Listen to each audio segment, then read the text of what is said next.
दुनिया में इंसान की पहचान कई तरह से होती है, नाम से, देश से, कल्चर से, लेकिन इंटरनेशनल बॉर्डर्स पर आपकी एक ही पहचान है, पासपोर्ट। ये छोटा सा बुकलेट किसी के लिए फ्रीडम है, किसी के लिए अपॉर्चुनिटी और किसी के लिए सिर्फ एक सपने का पहला कदम। लेकिन सवाल ये है, क्या सभी पासपोर्ट्स इक्वल होते हैं?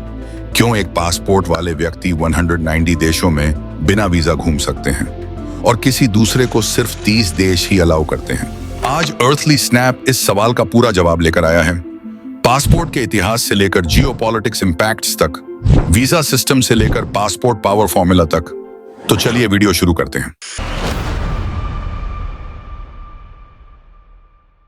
पासपोर्ट का कॉन्सेप्ट बहुत पुराना है, लगभग 2500 साल पुराना। इतिहास में पहला ट्रैवल डॉक्यूमेंट मिला था पर्शियन साम्राज्य में, जहां राजा के मैसेंजर को लेटर ऑफ पैसेज दिया जाता था। आसान शब्दों में कहा जाए तो उस टाइम पे जब एक राजा को कोई दूसरे राजा को मैसेज पास करना होता था तो वो राजदूत का उपयोग करते थे। उस राजदूत के पास एक उस राज्य की मोहर लगा हुआ एक लेटर होता था जिससे वह दूसरे राज्य में एज ए मैसेजर जा सकता था, और काफी सालों तक यही मेथड काम करता रहा।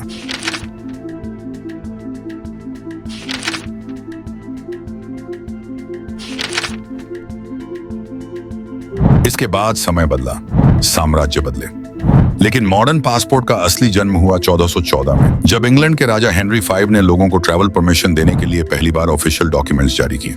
लेकिन जिस पासपोर्ट को हम आज जानते हैं वो बना वर्ल्ड वॉर 1 और वर्ल्ड वॉर 2 के दौरान। दोनों युद्धों ने दुनिया को सिखाया कि बॉर्डर कंट्रोल कितना जरूरी है। कंट्रीज को पता चला कि वीजा, आइडेंटिटी, नेशनैलिटी, ये सब कंट्रोल करना जरूरी है। इसी से मॉडर्न पासपोर्ट सिस्टम की शुरुआत हुई।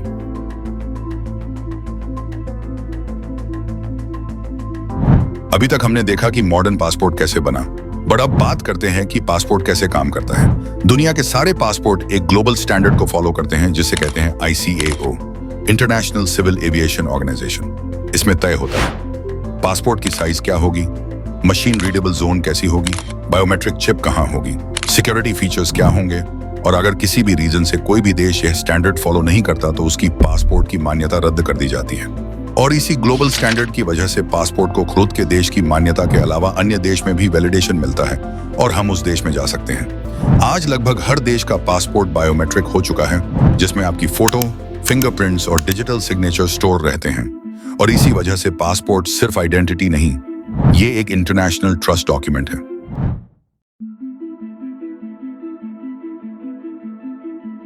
पासपोर्ट की ताकत कोई मैजिक नहीं है।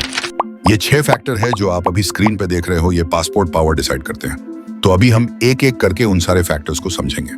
तो चलिए शुरू करते हैं इकोनॉमी से। जिन देशों की per capita income and economy strong होती है उनके सिटीजन्स को दुनिया ट्रस्ट करती है, क्योंकि उनके ट्रैवल से इलीगल माइग्रेशन का रिस्क कम होता है। दूसरे नंबर पर आता है पॉलिटिकल स्टेबिलिटी।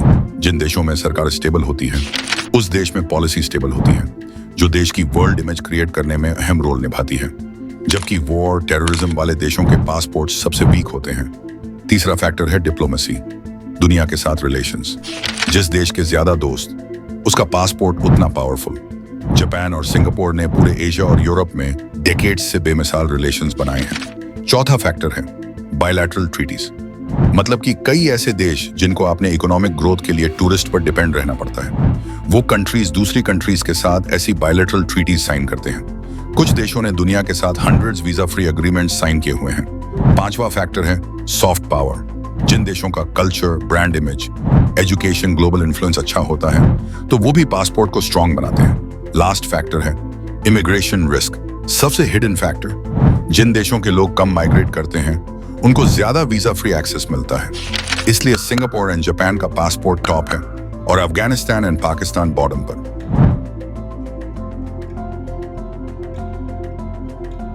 तो अब ये भी जान लेते हैं कि वीजा फ्री एक्सेस कैसे काम करता है। वीजा फ्री एक्सेस तभी मिलता है जब डेस्टिनेशन कंट्री को लगता है कि आप वापस लौटोगे, आप इलीगल माइग्रेंट नहीं बनोगे, आप सिक्योरिटी रिस्क नहीं हो, आपका देश ग्लोबली रिस्पॉन्सिबल है। इस पूरे सिस्टम को कहते हैं PMS, पासपोर्ट मोबिलिटी स्कोर। दुनिया में 3 फर्म्स ऐसी हैं जो पासपोर्ट रैंकिंग रिपोर्ट बनाती हैं। Number 1 Henley passport index, number 2 Arton Capital passport index, number 3 global mobility report. इनका फॉर्मूला अलग है। लेकिन रिजल्ट ऑलमोस्ट सेम रहता है। मतलब कि जो इनकी इंडेक्स में ऊपर रहता है उनको ज्यादा वीजा फ्री एक्सेस मिलता है।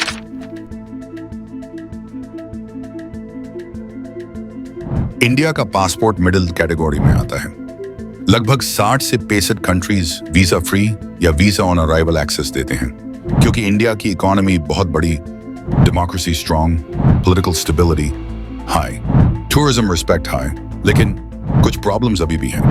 पॉपुलेशन बहुत ज्यादा, illegal migration possibility, neighbour conflict.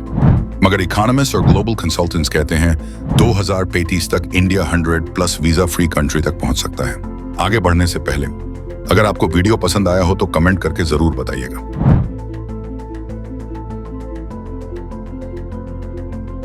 दुनिया तेजी से डिजिटलाइजेशन की तरफ बढ़ रही है।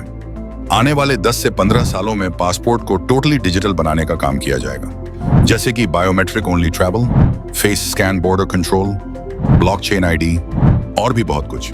यूएई, सिंगापुर और ऑस्ट्रेलिया ये मॉडल ऑलरेडी टेस्ट कर रहे हैं। तो जब अगली बार पासपोर्ट देखो तो याद रखना कि ये दुनिया देखने की आजादी है, सपनों की शुरुआत है, और हर पासपोर्ट अपने देश की ताकत, इतिहास और विश्वास की कहानी कहता है। अगर आपको वीडियो से कुछ नया सीखने को मिला हो तो लाइक, शेयर और सब्सक्राइब कर देना। तो मिलते हैं कुछ और अनोखी बातों के साथ।